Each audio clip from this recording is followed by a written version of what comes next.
legal authority, and I want to talk about these kids, is that there are people who are bringing literal terrorists who are bringing deadly drugs into our country, and the President of the United States ran on a promise of stopping this poison from coming into our country. Another question? For many years, Republicans have been critical of, we don't want to be the policeman of the world. We don't want the U.S. military to serve as the police force of the globe. And like with just about everything else that comes out of Republicans' mouths, it's lies and hypocrisy that only serves in the moment to be a cudgel against Democrats and Democratic policies. And I say that because today we're talking about what just took place, the United States attacking a civilian vessel that they allege was a drug trafficking boat. And listen, if you're going to be watching me into the near future here, you're going to be seeing a lot more international headlines from international sources, because the media in the United States is just not getting it done. They're doing the thing where they write the headline, boat attacked, drug cartel attacked, comma, Trump says. So you get the crux of the headline that's really selling the narrative that Donald Trump and this administration wants you to hold, not, and then at the end, the Trump says really is doing a lot of heavy lifting. Here's from the BBC, U.S. strike on quote unquote Venezuela drug boat. What do we know, and was it legal? And then I got two paragraphs for you. A strike carried out by U.S. forces on a boat in the Caribbean Sea, which the White House says killed 11 drug traffickers, which the White House, you lead with that, which the White House claims, they say, but we don't know. They're providing no evidence. There obviously was not any due process. We'll get into all of that. I'm getting ahead of myself here.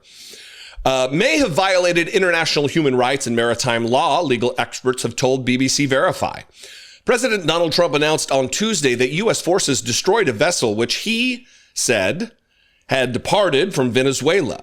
He said the boat was operated by the Tren de Aragua cartel and was carrying drugs bound for the United States. Drug trafficking is a crime. It's not good, but it's not an act of war. It is not a justification, a predicate for military action. And how do we treat criminals under the Constitution of the United States? We provide them due process. We haul them before a jury and a judge with lawyers to get to the bottom of it through our standard system of jurisprudence. That's what you do. But they're labeling these terrorists. Listen, they're not even alleging that this boat was manned by the military of Venezuela, representatives of the government of Venezuela. They're saying this was just a boat filled with criminals. And so I guess what's the next step? If you have a car filled with criminals in the United States, can you offer a drone strike and destroy the car and everyone in it, killing them extrajudiciously, extra constitutionally, outside of the bounds of the rule of law? Is that where we are now? It is where they want to be. This story isn't just an international one, and we're going to talk about that because they're labeling these people terrorists as the justification for murdering them. And just what was it, last week I talked about how they want to label the Democratic Party a domestic extremist organization, aka terrorist organization.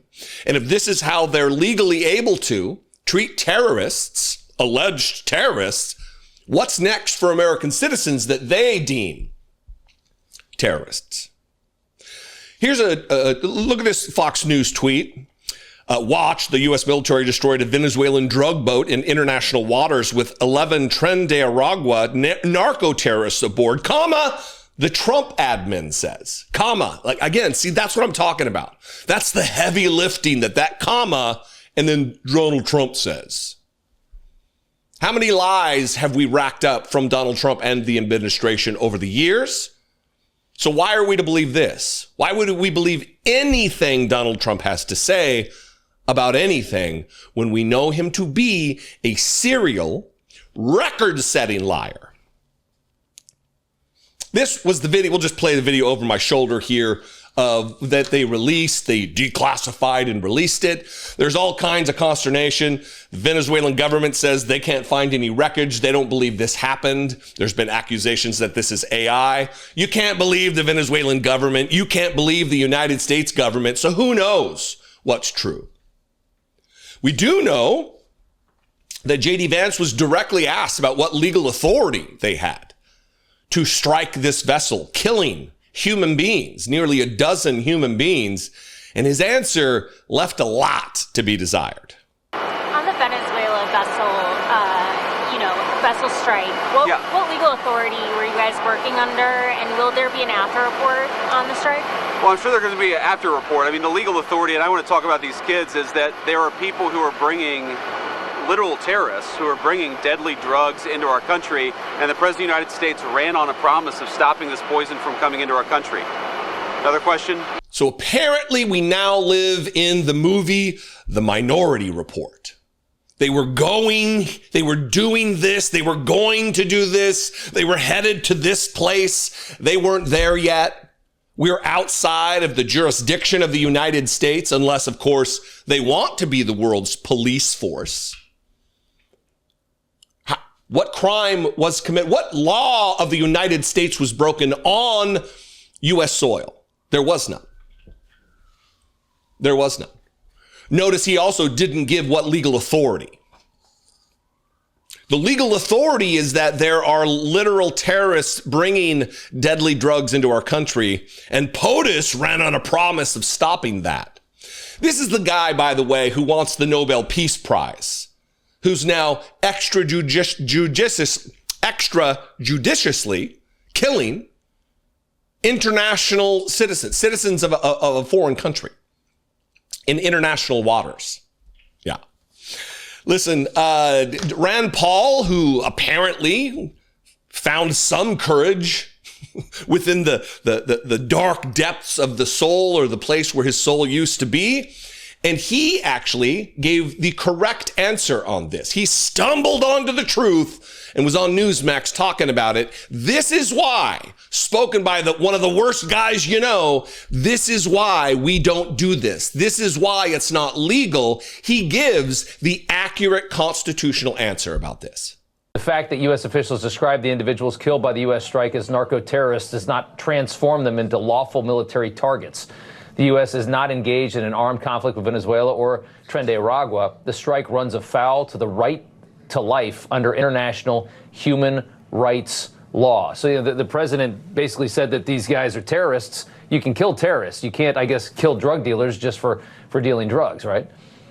Well, this is, brings up a question. So, we assume these people were bad people and drug dealers, but if they were caught off the coast of Miami, we would stop the boat. If they don't shoot at us, we don't shoot at them. They're confiscated, they're put in jail, and then they go through a trial to prove what they were doing. And if they have 20 pounds of cocaine or heroin or something on the boat, they'll be convicted.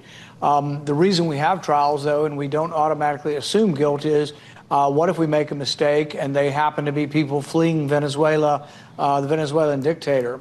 I think probably that, we had the facts correct. We got bad people here. But that's the reason, like off our coast, it isn't our policy just to blow people up. We don't blow up ships entering our waters unless they're, hell-bent on attacking another ship, or unless they are resisting with gunfire. Right. We arrest people. So it is difficult, and it's hard because obviously they're bad people. So people are like, they want something bad to happen to them.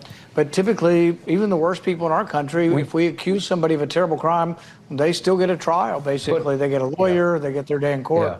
But if we're at war, we blow up bad guys all the time. I think that's what they're saying. This is a war, and we do have. I mean, obviously, you know the numbers of how many people in this country die from illicit drugs that come in from Central and South America. A lot of them have fentanyl and other very dangerous ingredients in them. I mean, people drop dead all the time. I mean, they kill 100,000 people a year on a bad year. 100,000 Americans dying That does kind of feel like a war. It's also why in our country war is the exception. So when we have a war, it was intended that we would declare war, it'd be a big vote of our Congress. And then at that point in time, we say, if that enemy, if we are at war, let's say with Venezuela, then we say their ships are, free to shoot them anywhere they are, anytime. And so we kill them off their coast, we kill them in their country, but we've declared war on them. It's a little harder here because this is a crime and this is a criminal syndicate.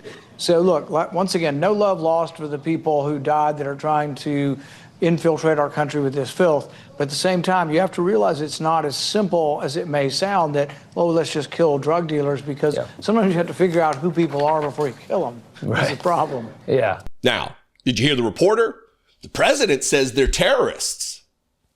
You can kill terrorists. You can't just kill drug dealers. That will be brought here domestically. They will institute this. This is what I'm ready for. It's what I've been talking about. That's why last week or the week before, whatever it was said, when I think Stephen Miller said it, that the Democratic Party is a domestic extremist organization. They want to label us that. They want to get to a point where we are terrorists, and then they can treat us like they treated the 11 human beings on this boat, who we don't know if they were drug cartel members because they weren't offered due process. Even the worst people in our country, if we accuse somebody of a terrible crime, they still get a trial. For all of the leg humping that Republicans do to our founding fathers, the framers of our Constitution and our government, they sure don't like the ideas that they brought. Their Enlightenment ideas about due process, about egalitarianism, equality, that we're all endowed by our creators with certain unalienable rights. I'm having a hard time talking today. And among these are life, liberty, and the pursuit of happiness. All of the jingoistic, patriotic nonsense that it's just virtue signaling from Republicans. They don't buy it, because if they did, they would behave differently. They would govern differently. They would act differently, comport themselves differently. Rand Paul, right for once. JD Vance racking up the L's as time goes on, and Donald Trump living up to every fascist wet dream he's ever had. I would love your opinion on this. Please comment below wherever you're watching the video. You can also call the voicemail line, 714-576-4054. And of course, as always, you can email me daily@dollemore.com. Again, good to be back. I appreciate you joining me today, and I will see you next time. Be genuine. Take care of one another.